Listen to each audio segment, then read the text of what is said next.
Federal officials have begun a major investigation into whether someone or many people benefited financially from the evil done to the country last Tuesday. Not long before the attacks occurred, there were some financial transactions in the stock market that may indicate knowledge of the attack before it began. ABC's Antonio Mora is here. Whether they ever get to, if they ever get to the bottom of it, it will be astonishing. Astonishing, no question, Peter. What many Wall Street analysts believe is that the terrorists made bets that a number of stocks would see their prices fall. They did so by buying what are called puts. If you bet right, the rewards can be huge. The risks are also huge, unless, of course, you know something bad is going to happen to the company you're betting against. This could very well be insider trading at the worst, most horrific, most evil use you've ever seen in your entire life. One example, United Airlines. The Thursday before the attack, more than 2,000 contracts betting that the stock would go down were purchased.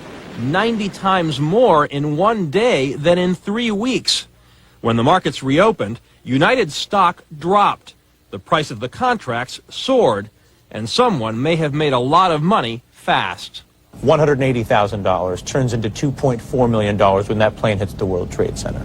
It's almost the same story with American Airlines. That's a 5-fold increase in the value of what was a $337,000 trade on Monday. All of a sudden becomes what? $1.8 million. And there's much more, including an extraordinarily high number of bets against Morgan Stanley and Marsh & McLennan, two of the World Trade Center's biggest tenants. Could this be a coincidence? This would be one of the most extraordinary coincidences in the history of mankind if it was a coincidence. It is absolutely unprecedented to see cases of insider trading covering the entire world, from Japan to the United States and North America to Europe. ABC News has now learned that the Chicago Board of Options Exchange launched their investigation into the unusual trading last week. That may have given them enough time to stop anyone from profiting from death here in the U.S. It may also give investigators, Peter, a hot trail that might lead them to the terrorists. Thanks very much. As a reminder of the complications here, that the Secretary of the Treasury said today of this investigation, you've got to go through 10 veils before you get to the real source. Yep. Thanks, Antonio.